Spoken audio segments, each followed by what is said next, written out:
This episode of Witchpolice Radio is brought to you by our friends at the Park Theatre, who have a number of great shows coming up. For more information, visit myparktheatre.com. Thank you to everyone who supports my dad's show. If you'd like to support Witchpolice Radio, go to patreon.com/witchpolice today. You're listening to Garbage Hill, Winnipeg's first podcast network.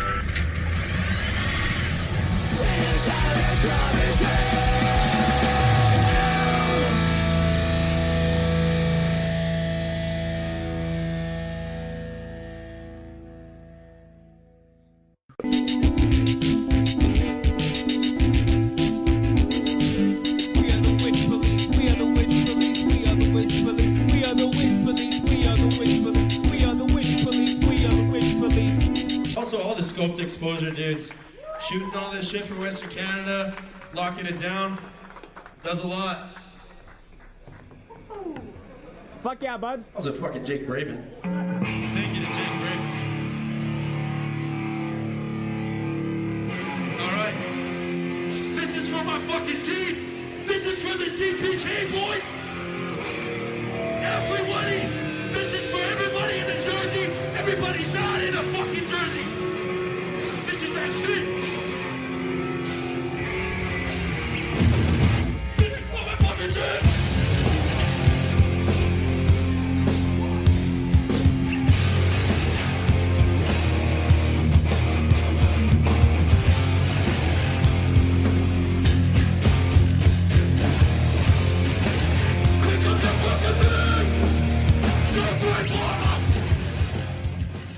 Welcome to Witchpolice Radio. I am at the food court again. This has got to be like the fourth or fifth time in a row I've been at a restaurant.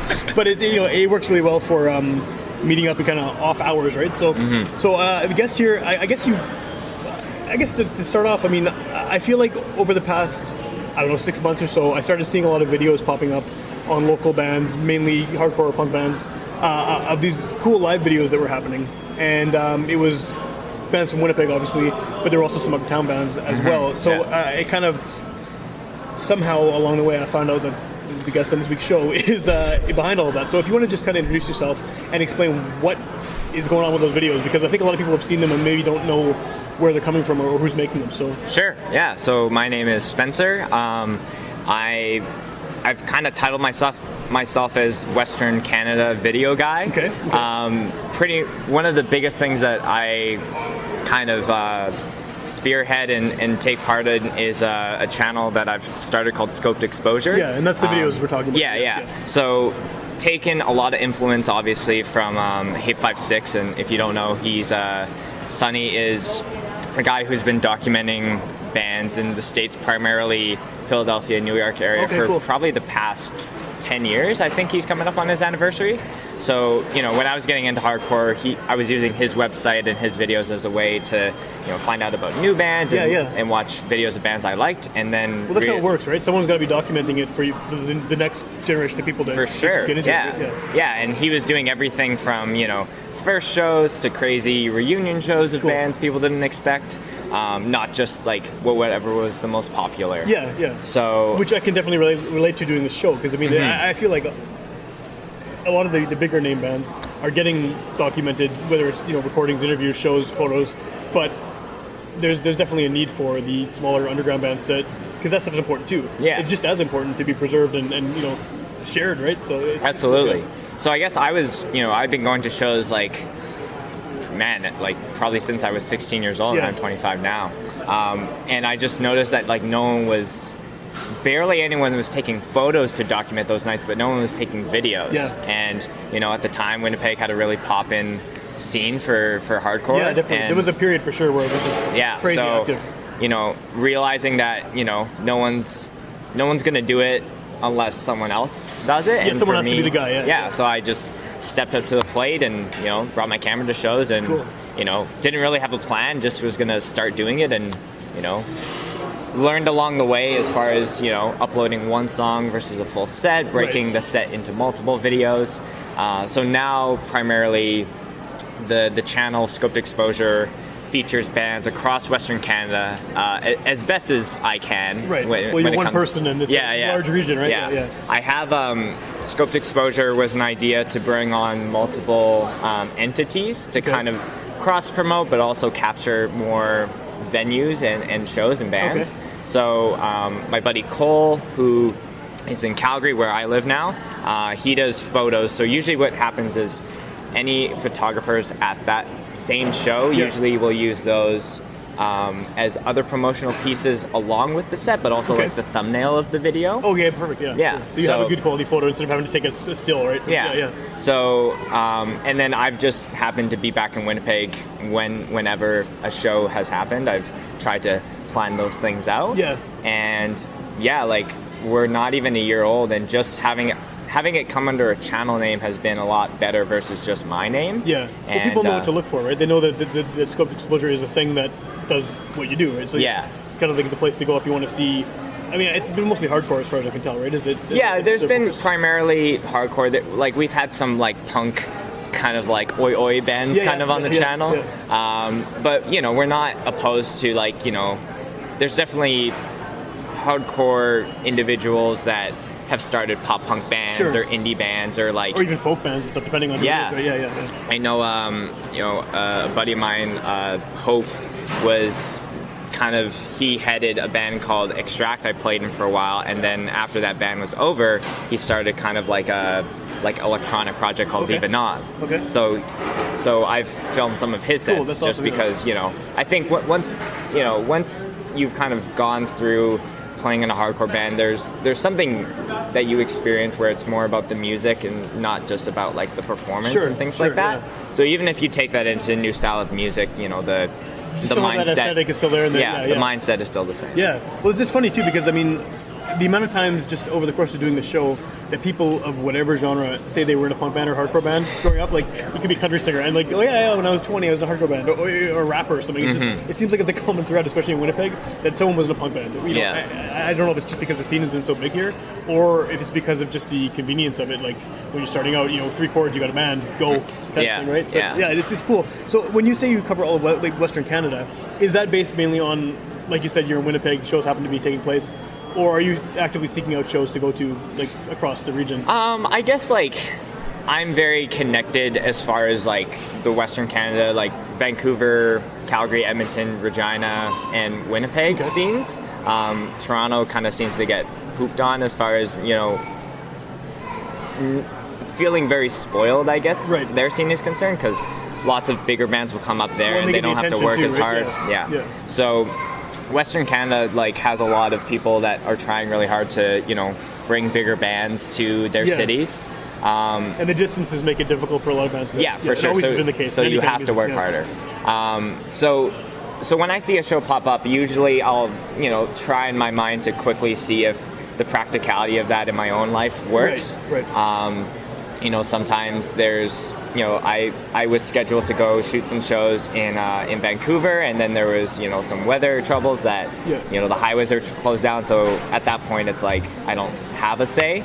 And I think as things continue on and more people look at the necessity of documenting and the benefit it brings, then there's conversations of like, okay, like can we fly Spencer out for this show? Right, they've seen your body of work and they know what you can kind of bring to a band, right? Yeah. And lots of people have been like super like supportive and like appreciative of like, I meet someone, they're like, oh, you're the Scoped Exposure guy. Like this has happened with me with this show too. Yeah. So it's very humbling, and I'm grateful to kind of have that title. Yeah. Because I've had seen people like either shoot photos or shoot video of shows and then just drop off and doing their own thing, and they're totally entitled to do that. But I've really felt compelled to keep it going. That's cool. Yeah. Well, I think locally too, I mean, there's the same kind of deal with show photographers. There's a handful of photographers that are just, no matter what show you go to, one of them's going to be there, or if not, 2 or 3 of them, and they're just like, they're grinding, and those are the ones who you get recognized because all the bands know them. Whether they're winning awards or whatever, that's regardless, like the bands are the ones who know them, so the bands, they're going to get the best shots. Yeah. because it's either their friends or the band has just seen them at every show and they know the style and stuff, so yeah, it's cool. Yeah, it definitely, cool to have that kind of, it definitely is a challenge, like whether you're photography, like doing photography or videography for, you know, a folk band or a hardcore band, as there's probably some bands that expect that just to happen, and they just think that's a part of the process of playing music, not knowing that after that show there's hours upon hours of work for editing or whether it's through the video or through the photos. And ultimately, those photographers are either putting up those photos for free or, you know... or giving them the band for whatever they want to use promo. So I think there's a level of that, I think, in just the regular realm of doing photography or videography, that someone's going to not fully appreciate what you do, but at the same time, like, people that do appreciate it, like, it means the world. And I think more awareness is coming to that. I think so too, People are starting to... Probably the same for this show, I think so too, People are treating just documenting what they're doing as more of a craft or an art unto itself, rather than just, oh, here's a guy who's just here doing it and I can take this and use it, right? Yeah. Do you think that, I don't know, are you familiar with the photographer Charles Peterson? No, I'm not. He did a lot of the, I have a book by him, and this actually, I think of this every time I talk to anyone who does video or photos. He documented a lot of the late 80s, early 90s grunge stuff in Seattle. Oh, okay. And so a lot of those early Sub Pop singles and stuff, like for Soundgarden and Nirvana and everything, they have his very distinct style. And what I kind of like about it is it definitely captures the live energy. I mean, because they might take a photo at a show or take a video at a show, but I think you have to be kind of embedded within the scene you're covering in order to capture what it is that makes the live show kind of pop, you know what I mean? Mm-hmm. So do you think that there's something, like, just from having been involved in the hardcore scene, that you sort of know what to look for when you're filming? Like, I mean... Oh, absolutely. You know, like maybe the singer's going to do this or something at this point, and you make sure you're there to capture it kind of thing. Yeah, that's actually a really funny point, because, there's I think it's... oh man, I can't remember what the name of the documentary is. It's by Noisy, which is like an offset of Vice. But it's just talking about hardcore, and like there's a section at the very end where it's the lead singer of Title Fight, and he's just talking about like, you don't have to be good at guitar to play in a hardcore band. No. Like you need to just kind of play a couple chords and then you'll be fine. And that's the thing that like hardcore is very like, some bands are. You can expect, when that drummer rolls in, and then just that's going to kick into a fast kind of punk beat. Yeah. So I know, when I'm filming a drummer and that's happening, I can guesstimate that when I, pull that, it's going to be a natural transition versus, if I had multiple, because a lot of the time I'm just shooting, I'm the only camera angle, so I have to, you have to get the right make stuff, the sets interesting in the sense of, like swinging from the drummer to the vocalist, or zooming and swinging at the same time. Sure. So there's techniques that I've learned or just experimented with. And sometimes like I'm watching a band and I do that and then it's like, oh, that totally didn't work. But that's the beauty of shooting live. It's just like kind of trial by error. But you have at least an idea, just based on, being immersed in that kind of music, that this is approximately where this is about to happen, and you can sort of jump in there. Whereas like if you were doing, say, a jazz show or something, you might... Oh man, I would be so lost. There's someone else who knows, kind of has a better idea of like, okay, this is kind of where this will happen, and this guy's about to solo, so to go over here. Yeah, right. Some kind of thing. That's interesting. Yeah. Do you and you have a fairly kind of distinctive look to what you do as well? Yeah. Where did that come from? Yeah, I think so. When I was just putting out videos just under my name, like the video would just pretty much kind of roll in, and I was like copying a lot of like what Sonny did, because I really didn't have my own style at the time. So I was just, band logo, or I didn't even use band logos. I would just spell them out in like my favorite typeface. Right. But when I started Scoped, like a lot of my job, like outside of this, is like into marketing. So I wanted to have kind of a brand that when someone watched this video, they knew it was Scoped Exposure, and not just like, something else. Because anyone can add a typeface and spell something out. Yeah. So I wanted to have kind of like this kind of VCR, like archivist kind of look. Yeah, it's cool. Yeah. With a broken like tracking's kind of yeah. So I take extra steps to take the band logo, I put it into like an After Effects file, get that kind of like staticky kind of look to it. But taking those extra steps makes that brand noticeable and distinctive. Yeah. Well, it's cool too, because a lot of kind of the more iconic hardcore videos are on VHS anyway, on tape. So I mean, they have that just because they've been reproduced so many times. So it's kind of got that look anyway. So funny story. When I was actually looking, because I was looking for sound effects to use of the VHS player kind of going in and popping out. Literally, it was this creepy video of someone putting a VHS into their VHS player, but it was just like shot on an iPhone. There was like heavy breathing that I had to like edit out. It was very, very strange, but I like that idea of just having like me being kind of this sole proprietor holding all these pieces of memories together. I completely relate. Like, it definitely. I mean, when I started talking to you about this too, I was like, oh, cool. This is just a different medium, but it's the same thing I'm doing essentially, right? I mean, it's like for sure. You're filming live. I'm talking to bands mostly, and it's just like preserving for whoever wants to hear it, maybe somewhere down the line, right? Yeah. It's this was a thing that existed. It was really cool. You probably didn't hear about it because it lasted 6 months, but like here it is, Yeah. Yeah, and a lot of people don't recognize that like either capturing something on video or photo or audio. Yeah. Like you can call back to certain things. So I'm sure like any time that you interview someone in the future and they were talking about like a new album or an idea they have, like you can literally like place that clip right after you talk about it. Yeah. Which is cool. It's because I know that in 70 years, like a lot of my friends who might not even be my friends at that time will be like showing these videos to their grandkids, if not great grandkids, being like, look at Dad like spin kicking this other guy in the face or something. I mean, which is cool. It's like it still exists, right? I mean, I'm thinking about this too. Like, I mean, I have kids, and when I'm dead, just floating around the internet somewhere will be these podcasts. For sure. So they can listen to my weird interviews, when I was in my 30s and stuff, and it's like, oh yeah.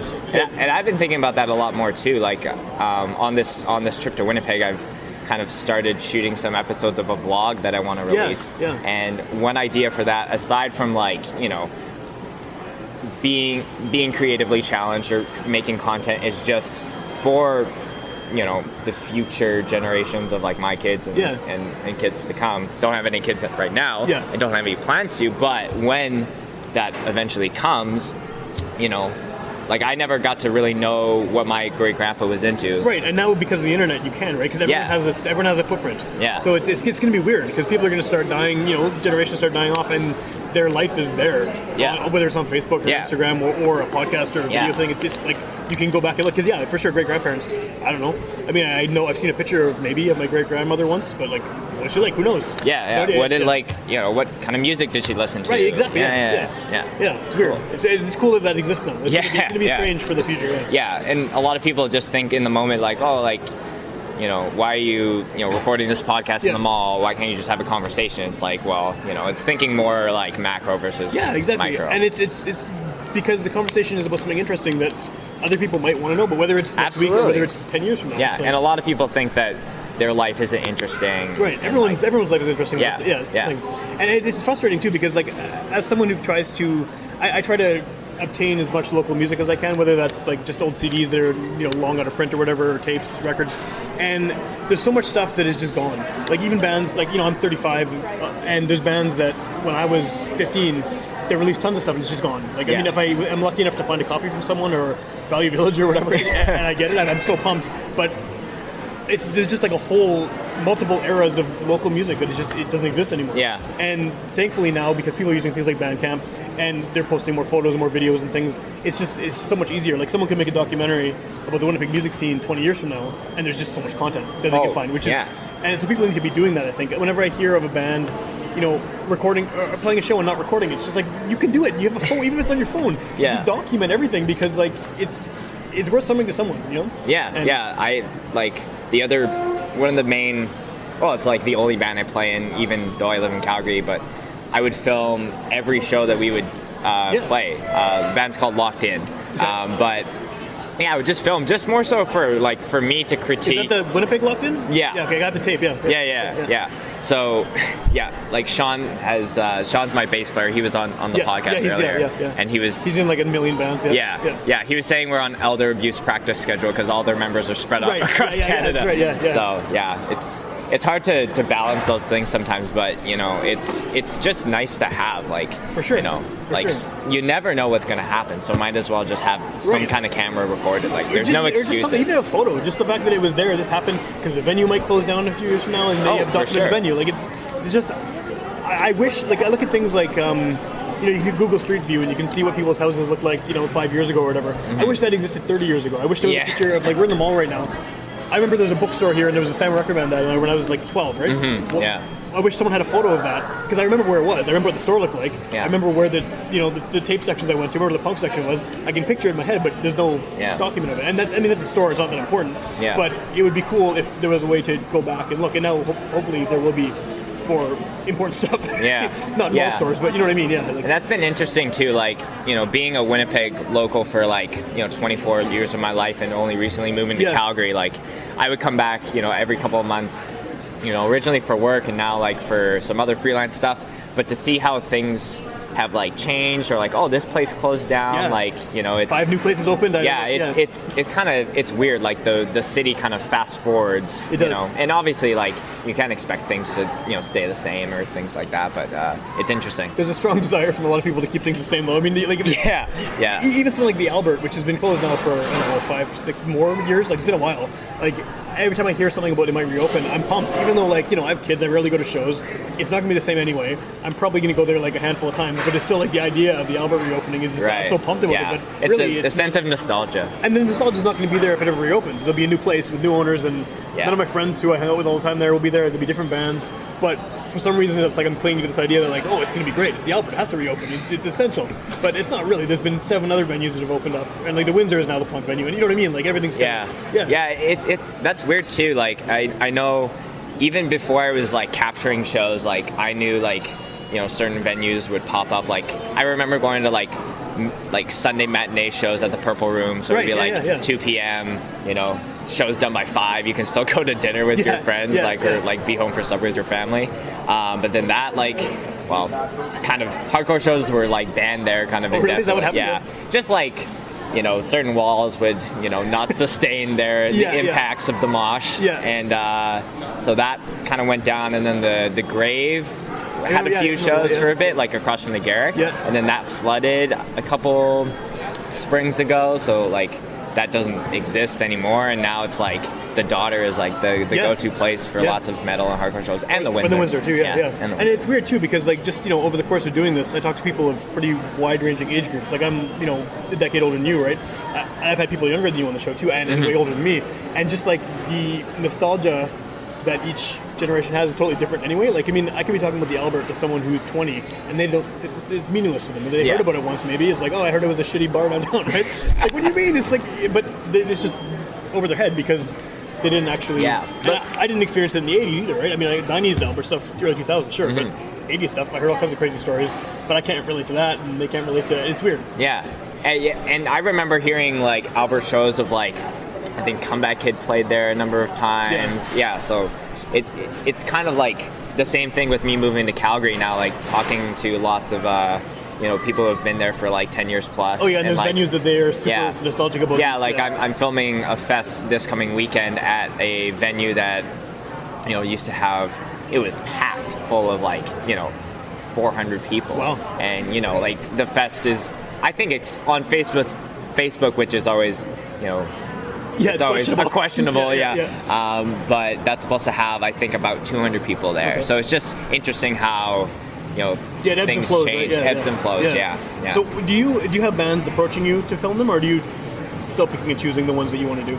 I guess like along with the brand of like the graphics and the animations that I've created to kind of keep that level of consistency, the types of bands is also I kind of try and take into account. I try to be like kind of accommodating, like if a metal core band was to reach out to me, like I'm not gonna say no like right off the hop, but they're we're starting to build an audience that has an expectation. So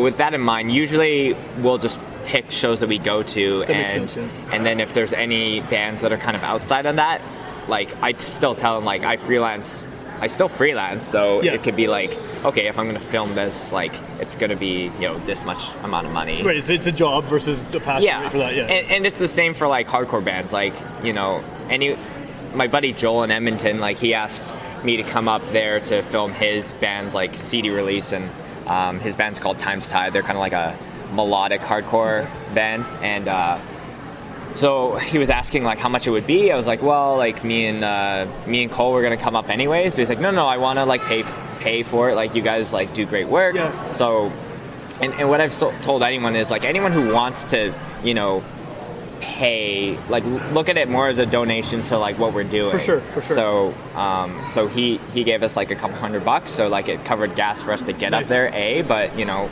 put that into, you know, some hard drives because, you know, all these shows, footage, we're already almost used up our 3 terabytes. So, you know.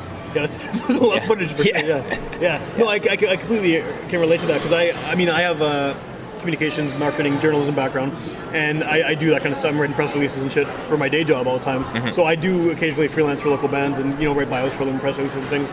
And it's not so much about like I need a bunch of money from them. It's like it's usually a band that I want to help, or that I'm friends with, or I know them, and like I think they should get out there. So it'd be like, yeah, I'll give you a reasonable price for it because it benefits me as well as you, because it's like I get to, you know, I get to do something fun using the education and skills I have anyway. Yeah. But I also get to help push that because I want to push it, right? Just like, yeah. And like I've accepted a long time ago that like most hardcore bands or punk bands or just bands in general they're broke, they're broke. They don't have money for marketing budgets. Yeah. But you know, if a band's coming to me and they're like, can we shoot a music video and it has a big story and like we want to have a drone shot like overtake, I'm like, okay, well you're looking into the thousands of dollars for sure. Yeah.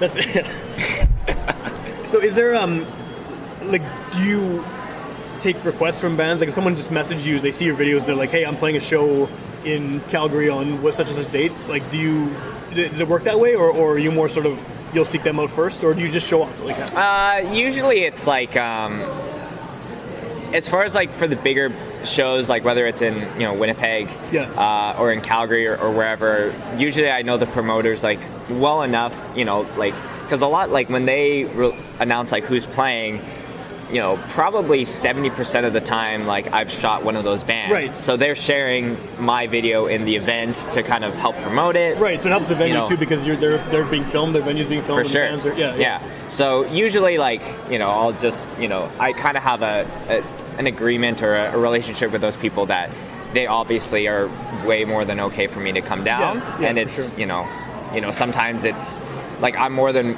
willing to kind of pay my way, but like sometimes I've showed up at shows and promoters are like, yeah, like you're working, so like you shouldn't have to, you know, pay. That's awesome.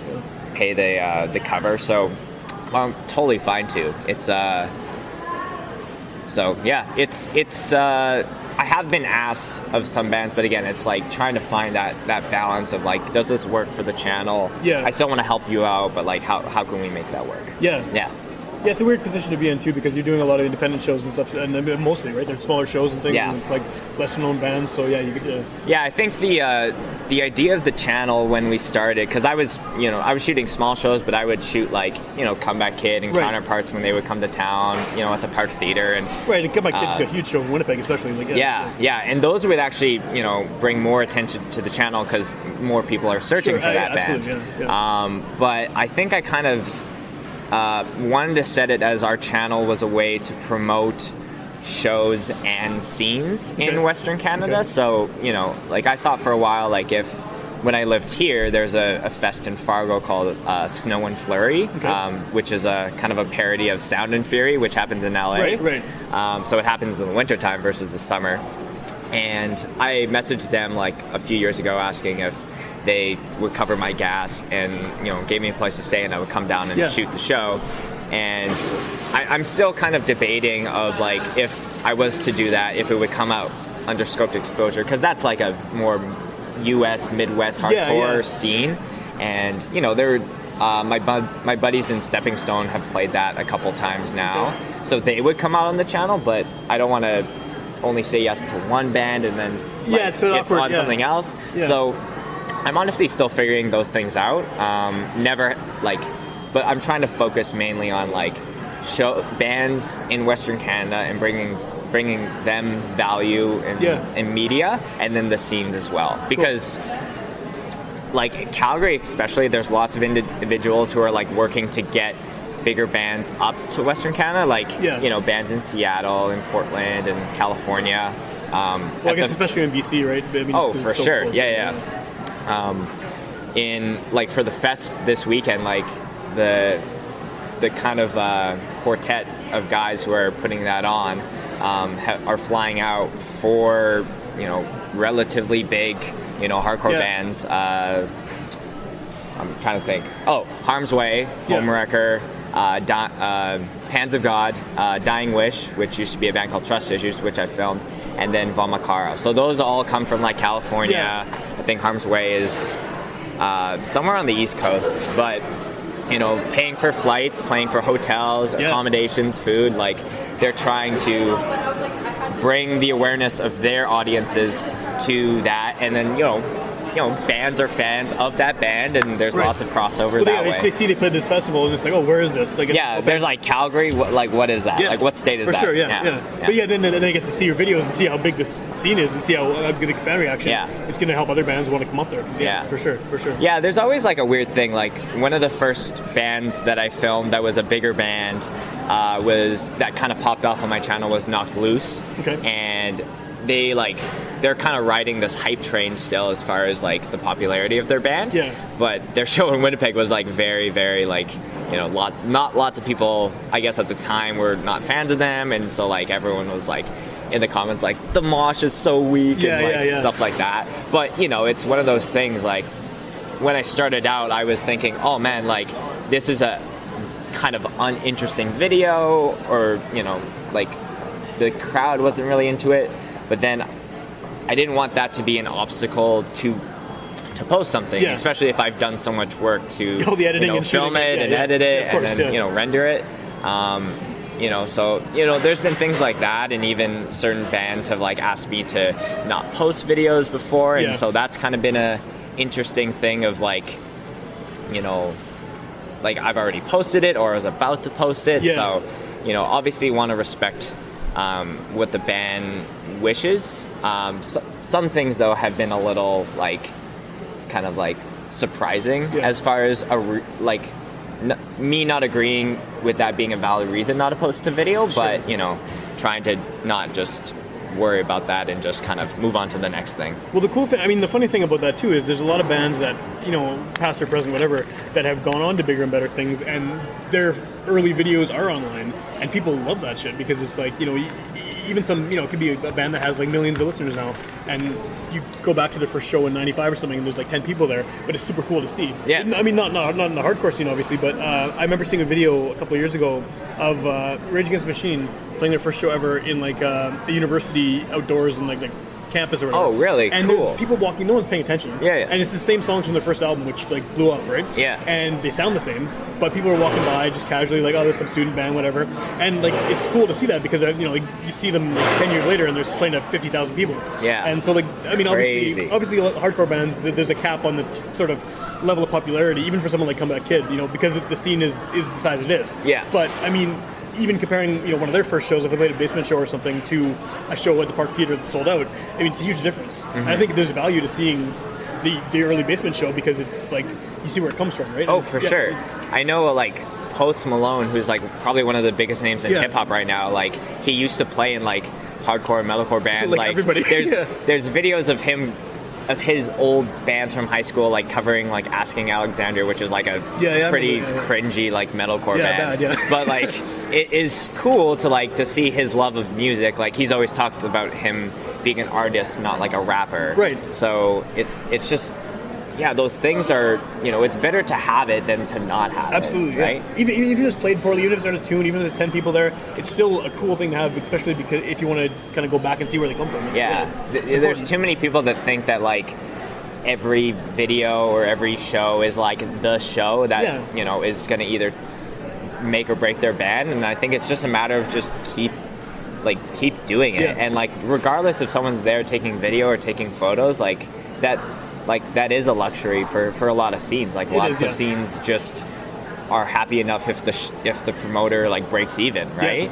So don't think that it's like, oh, you know, we didn't have lights or, you know, this was kind of it's like, just put it out. Someone may be super into it, and like that person may be someone on a record label or some band that wants to take you on tour. And they'll see that video and be like, oh, this is cool. And then if they like that early thing, they might see, here's a more polished video in the recommended viewing. Oh, here's what they sound like now. This is great, you know? Kind of like yeah. Like, I have a friend who lives in North Dakota now, but he plays in a folk duo. And they've been coming up here and doing shows every once in a while. But they live stream every show. And whether it's a house show to 5 people or it's like at a bar or whatever, they've been live streaming every single show. And the quality's not great because it's on a cell phone.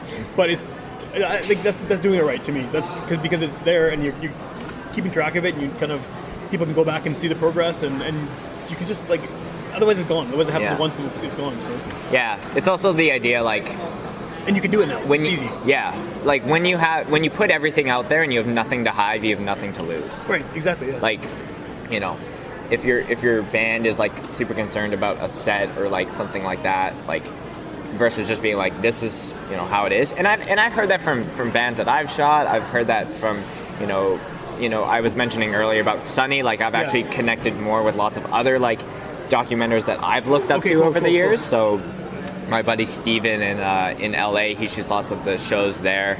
And he's messaged me, like, some band, like, their manager reached out to me and said, like, I was using the wrong logo, but, like, there's like an updated logo, but it looks like 95% of the same. Right. So, like, there's things like that where it's like, man, that sucks. Just move on with it. Like, you know, better things to worry about. For sure.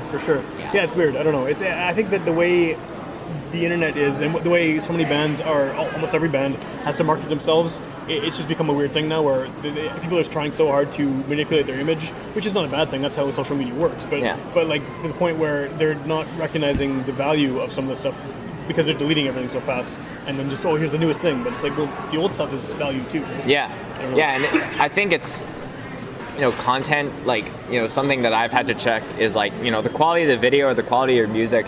Like, quality is subjective. Yeah. So, you know, you may spend X number of time getting to 80% and then the same, like, X number of time getting it to 85. Like, sometimes it's better just to put it out. And, like, you know, there's so many stories of any type of artist that, you know, were questioning, like, oh, we were even unsure about putting out this track, and then it, like, popped off, and that's the track that got them it's always the track they're not sure about, right? It's like, I don't know, should we do this? And they just do it, and then boom, because there's so much content in the world nowadays, so it's better just to have as many fish lines out of your boat as you can. For sure. Because hopefully one bites. And some of my favorite stuff is still, to this day, is tapes I bought in, like, 95 that were recorded on, like, a 4-track or worse by some local band, and, you know, if they had waited until they could have the perfect studio quality, but not happen, the band might have broken up or whatever. Because even perfect studio quality, like, back in the day was, like, pretty bad compared to, like, today's someone on a cell phone now. Yeah, exactly. Yeah. So, but I mean, if they had just waited too long, maybe the band would have broken up, maybe the songs never would have got recorded, and then it's just gone forever, right? So I don't know. I'm all about archiving and preserving things. Yeah. But just before we get wrap this up here, is there someone that you kind of want to shoot but haven't had a chance to yet? Do you have like a dream band to shoot? Yeah, it's hard because I've thought about bands that I would want to shoot and, like, the different angles that I would, you know, I wouldn't want to do just me. I would want to bring on some other members to kind of help with that. I think if I had to pick one, it'd probably be Turnstile. And I know that's a very, like, a lot of people listening are like, oh, like, there's so many videos of Turnstile, but they are the most fun band that I've watched sets of. Like, I was telling my buddy yesterday. Just in terms of, like, stage presence? Yeah, like, they're like, there's members of other bands of, like, Trapped Under Ice and Angel Dust that kind of make up that band. But as far as, like, music-wise, it's just the most, I guess it's, like, very easy listening hardcore. It's, like, very fun, but it's still, like, hard at times and groovy. Like, all the music is, like, to the music, not trying to be, like, fancy. And I was telling my buddy yesterday, like, usually there's at least 5 people, like, on the big sets, there's usually 5 people on stage about to stage dive as there are members to the band. That's kind of cool, so it's just constant action, right? And there's, you know, they're not concerned about, you know, having a perfect performance. Like, sometimes the mic will just trail off into the crowd, and then it makes its way back, like, for the next song. Those are always the best shows I find. Like, when it's, I mean, one of the kind of constant theme on this podcast, no matter who I'm talking to, is that people appreciate, like, a genuine performance, or whether it's on a record, whether it's a live show. Like, especially in Winnipeg, I was talking to someone about this last night, actually, on another interview, is that people in the city tend to have a really good bullshit detector. And, like, if something seems fake, they're just going to reject it immediately. Like, I think it's because the music scene's so tight-knit, people kind of have, they have a radar for that stuff, right? And you can tell. And, I mean, yes, Mike falls on the guitar, guitar goes there too, whatever. But as long as the feeling's there and the honesty is there and the genuine, like, this is who we are, this is what we're doing, it kind of works somehow. Yeah, and I think, again, like, going back to that point, like, whether you're doing videos or podcasts or music, like, if you're just being authentic and being, like, being true to who you are and doing your thing and not really giving a crap on what anyone else thinks, like, you have nothing to hide. So exactly, so just do it. Yeah, for sure. So if someone is hearing about you for the first time on the show, what's the best thing for them to do if they want to find some of your videos, find out what you're up to? Yeah, so Scoped Exposure, it's on YouTube. You can search youtube.com/Scoped Exposure.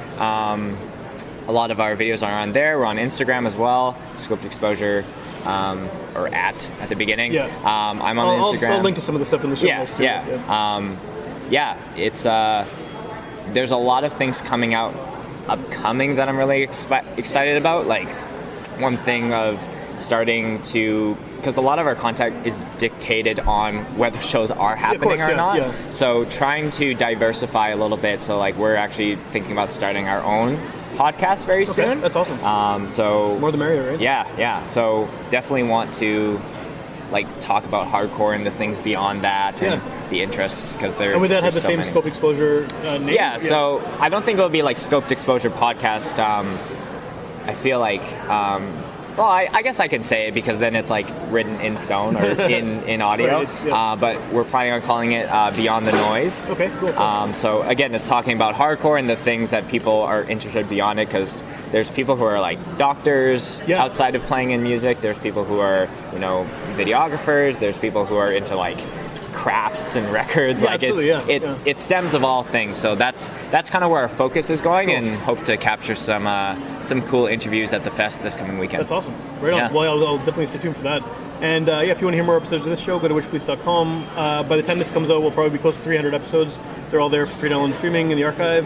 You can also tune in on Sundays at midnight to UMFM, and those are older episodes that get a second win. So it's May now, might not come out till October or something. But the cool thing is, by then you'll have so many more videos that people can check out. So lots of stuff. Yeah. So make sure to go check it out. Yeah. The podcast. So they're always there for free, but it's kind of just an extra bump when it airs on the radio, which is always cool. So, and social media, look up Witchpolice. 90% of the time you're gonna find us too.